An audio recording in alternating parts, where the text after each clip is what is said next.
They were the midwives of midnight, the healers with herbs that whispered secrets to the earth, and the cursed souls burned by flame and fear.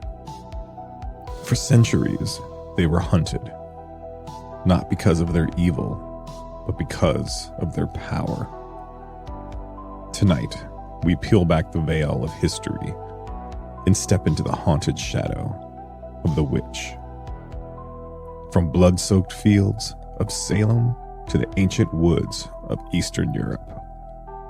From the twisted Sabbaths of medieval folklore to the candlelit altars and modern city basements.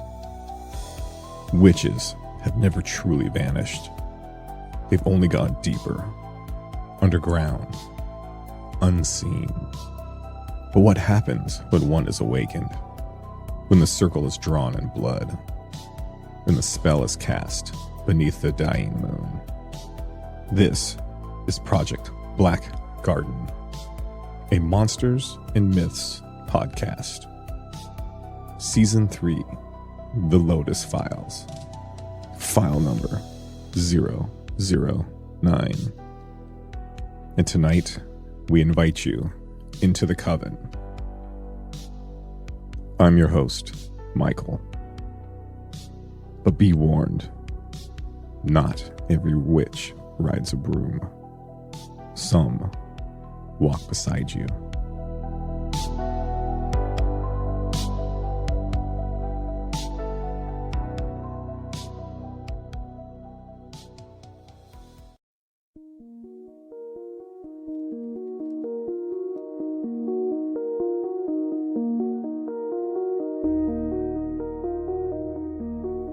The concept of witches can be traced to prehistoric times, where shamans or spiritual healers were believed to interact with spirits, nature, and the unknown.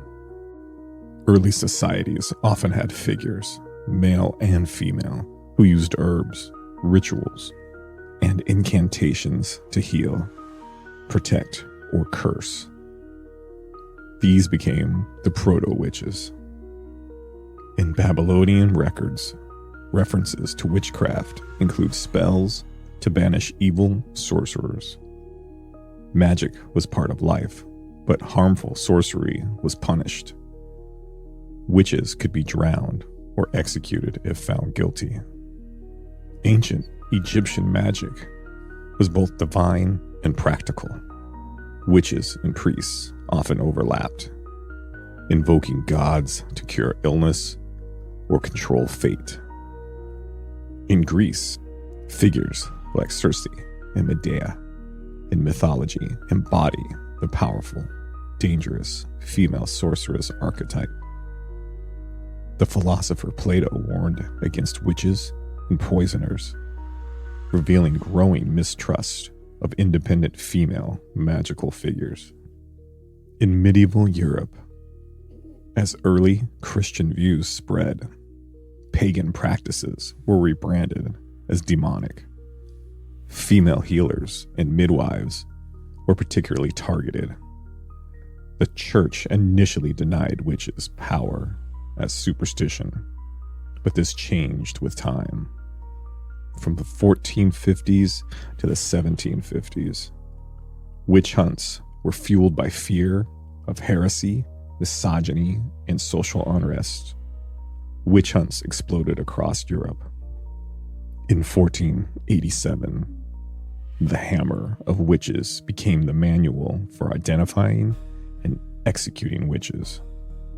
Accusations often included a pact with the devil, flying on broomsticks, attending Sabbaths, secret nocturnal gatherings, cursing crops or livestock, or their fellow human beings. Roughly 40,000 to 60,000 people, mostly women, were victims of this violence and were executed. In regions like Salem, Massachusetts, in 1692, the witch trials became infamous, with hysteria overtaking reason. In rural areas, not all witches were feared. Cunning folk or wise women were consulted for herbal remedies, protection spells, love potions. These were considered benign witches and were often loved by their communities until times of crisis turned favor to fear. The stereotypical look of a witch, pointed hats, broomsticks, black cats, and cauldrons, stem from a mix of medieval fear, carnival imagery, and 19th century fairy tales. The crone, an old, wise, and sometimes wicked woman, is a recurring archetype, often used to represent feminine power and mystery. In modern culture, the Romantic era reclaimed witches as symbols of rebellion, femininity, and mystique. Occult movements like Wicca rose in the early 1900s, particularly with the Gerald Gardner's Wicca, promoting witchcraft as a peaceful, earth-based religion. Modern witches can be feminist icons, spiritual guides, or complex villains. The witch has always been a reflection of society's hopes, fears, and contradictions. Feared for challenging male-dominant structures, revered for knowledge, healing, and independence, vilified in times of upheaval, reborn in modern spirituality, fantasy, and feminism. But according to this week's file, there's a reason the witch belongs in the Black Garden. And our myth begins with Sister Mercy.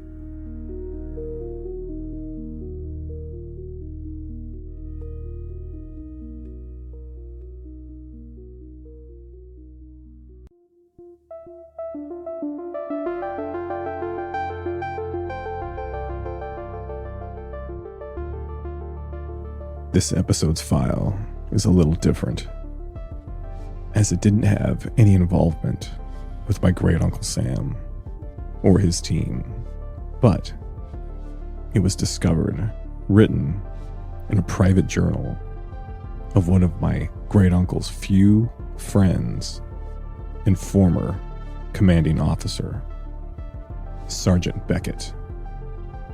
They shared on many evil adventures together, some that are documented throughout the Black Garden files. And this just so happens to be one of them. Handwritten by Sergeant Beckett, entitled Sister Mercy. No one questioned Sister Mercy. She was ancient, yes, but beloved. Veiled in black, soft-spoken, always with a rosary in hand that clicked gently as she walked the halls.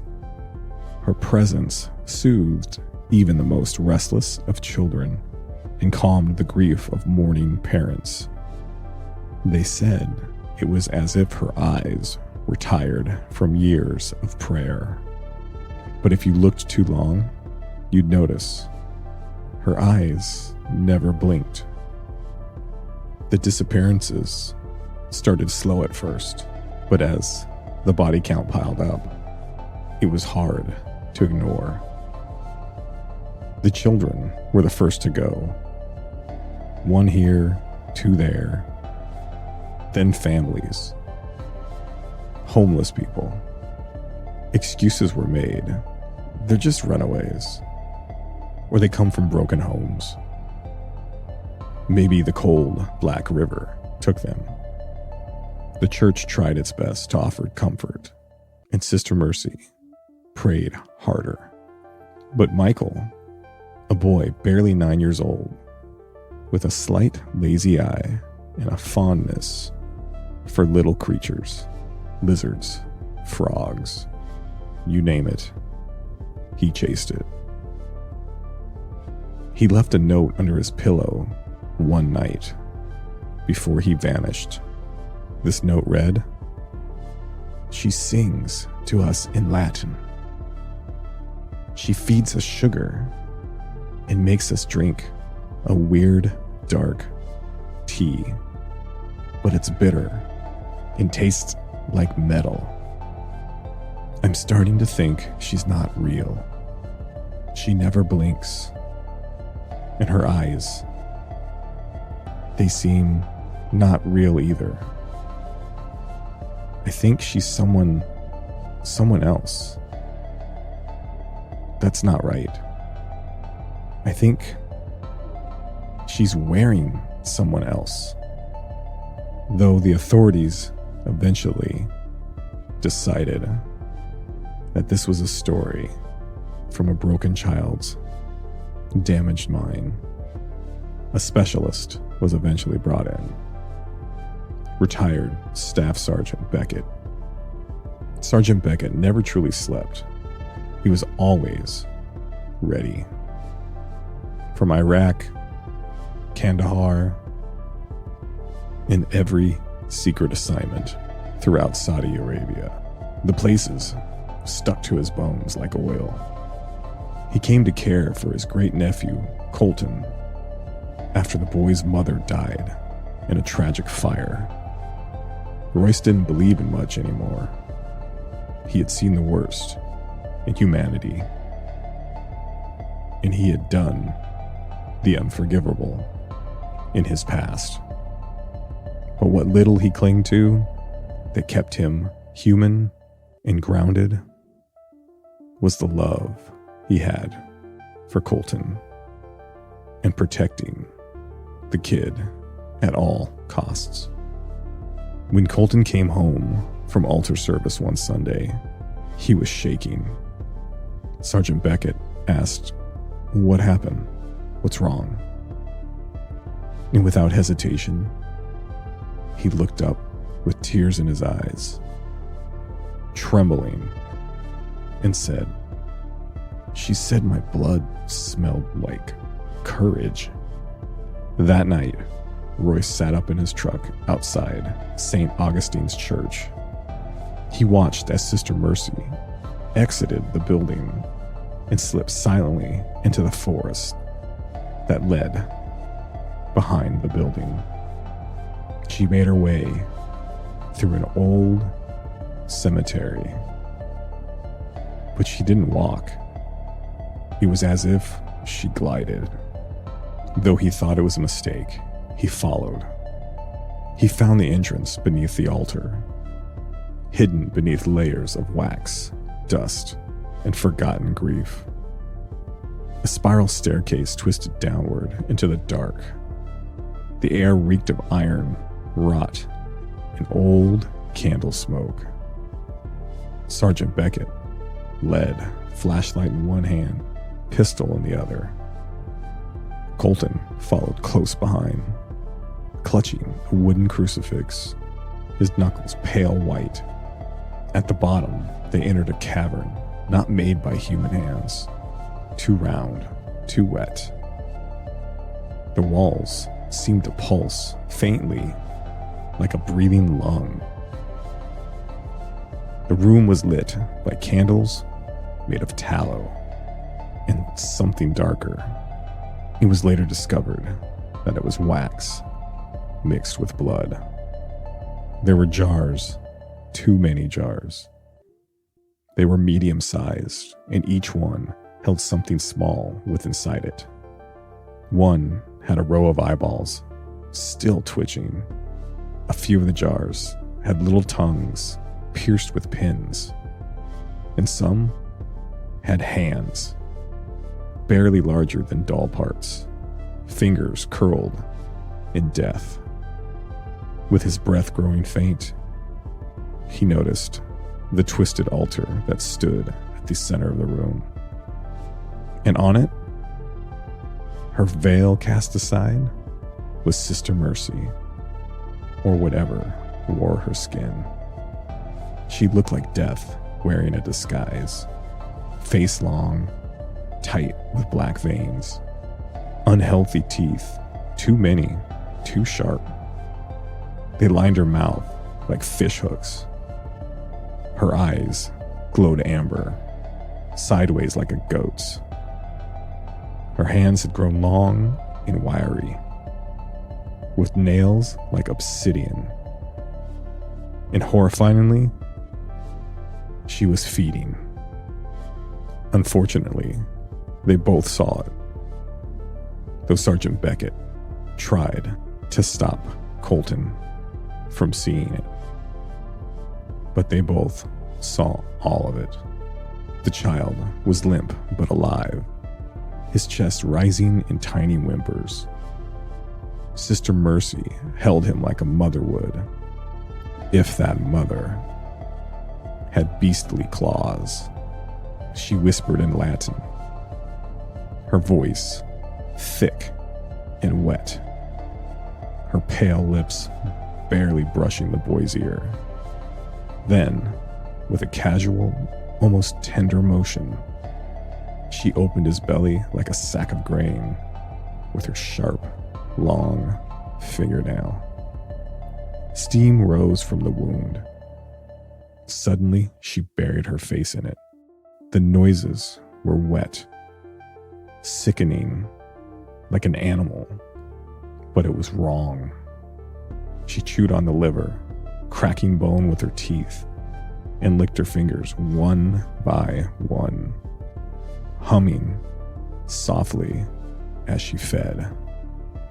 When she turned to face Sergeant Beckett and his nephew, who were frozen in place, the child's blood soaked her chin, and a single baby tooth was stuck to her lip. Without blinking, she smiled and said, "You're late for communion." Sergeant Beckett screamed, "What the hell are you?" She began to laugh, throwing her head back, her black tongue slithering like a worm. Her skin was carved with ancient ruins, and her bones bent the wrong way. But she didn't scream. She roared like cracking ice. Without hesitation, she flew at Sergeant Beckett, slashing his chest open, with claws sharpened from the many children's bones. Colton shrieked, holding his crucifix that began to melt in his little hands. Her voice seemed to steal what little light was in the room, making Sergeant Beckett's teeth rattle. He pulled his firearm and fired into her, over and over again, but she laughed through each bullet. He reloaded and tried again, with the same results. And for a brief moment, he knew he and his nephew were doomed.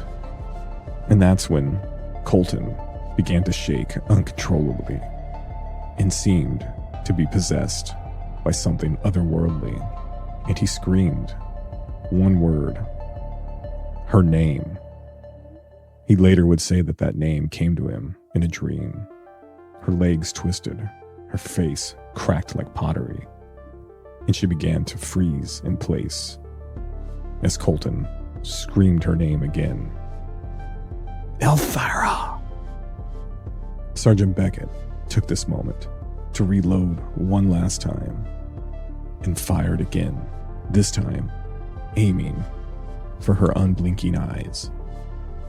And as the first bullet made its way through her face, she erupted like a carcass stuffed with bees, trying not to get sick by the sickening display. Sergeant Beckett picked Colton up off the ground and ran out of the room, back up the stairs, till they made their way to the cemetery. He placed Colton down and told him, "Wait here." And within a matter of minutes, Sergeant Beckett had set the church and her hideaway ablaze in a giant, massive fire in the night. Its steeple fell, and in the ashes, they found bones that didn't belong to anyone on record. Colton never returned to church of any kind. Sergeant Beckett couldn't let it go. and never stopped watching the woods. Some say it drove him crazy. But some nights, far from the ruins of Sister Mercy's final resting place, children whisper that a nun in black still walks the fields. And if you follow her singing too long, you never come home.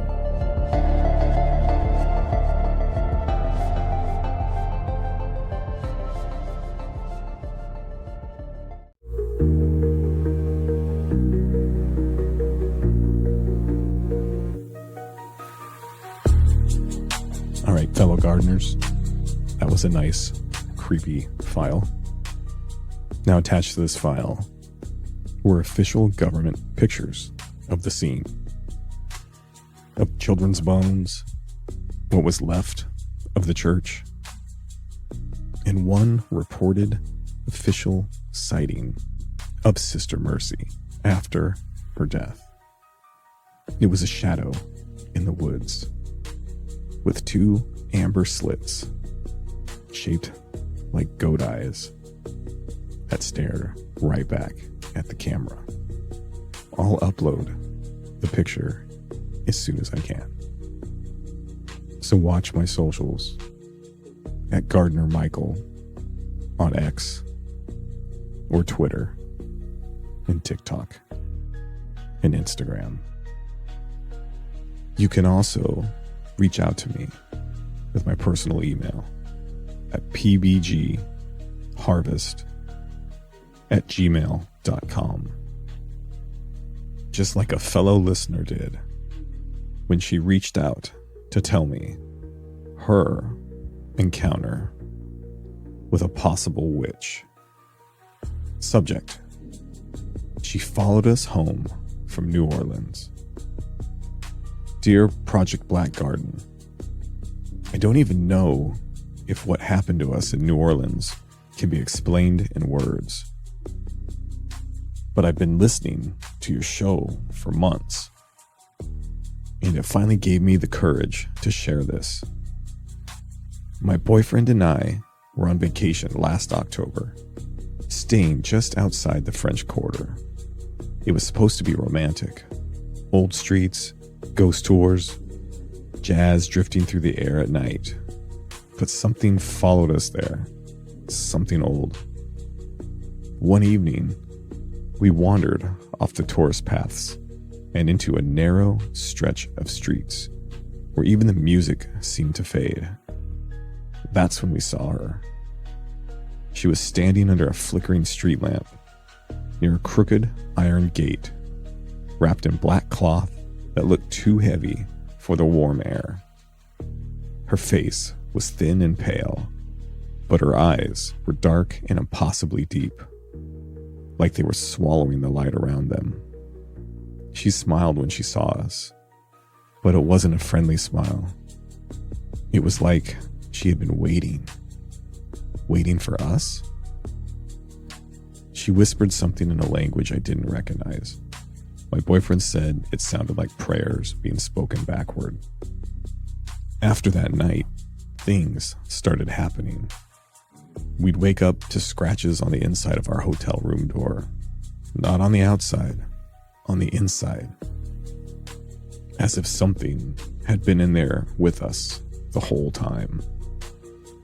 My boyfriend started having nightmares about a woman standing at the foot of our bed, humming softly while holding something dripping in her hands. Then we saw her again. This time she was across the street from our hotel, just staring up at the window. When I pointed her out, my boyfriend froze. He said he could hear her voice in his head, telling him that we belonged to the soil now. We left New Orleans early, packed our bags in the middle of the night, and drove for hours without stopping. But even now, months later, I still smell damp earth sometimes when I wake up. And every so often, I swear I hear that humming. If anyone listening has experienced something like this, or knows what kind of witch could do this, Please tell us. I don't think she's done with us yet. As for Project Black Garden and Michael, thank you. Thank you so much for giving people like me a place to be heard. Monique. Thank you, Monique, for sharing. I'm not an expert by any means, but I'm 100% sure that what you were dealing with was a witch. Please reach out again with any follow-up details. And I hope and pray that you and your boyfriend are safe. Keep listening. Keep sharing the podcast, because I believe you. As for what's next, it's one of the most impossible files. A creature I thought for sure was made up in the basements of Hollywood decades ago. But to my surprise, he's very, very real.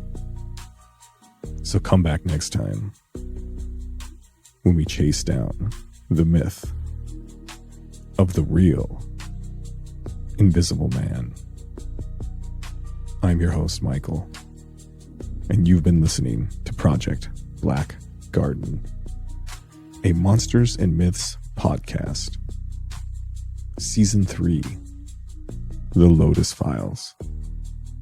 As always, monsters are real. And sometimes they eat you.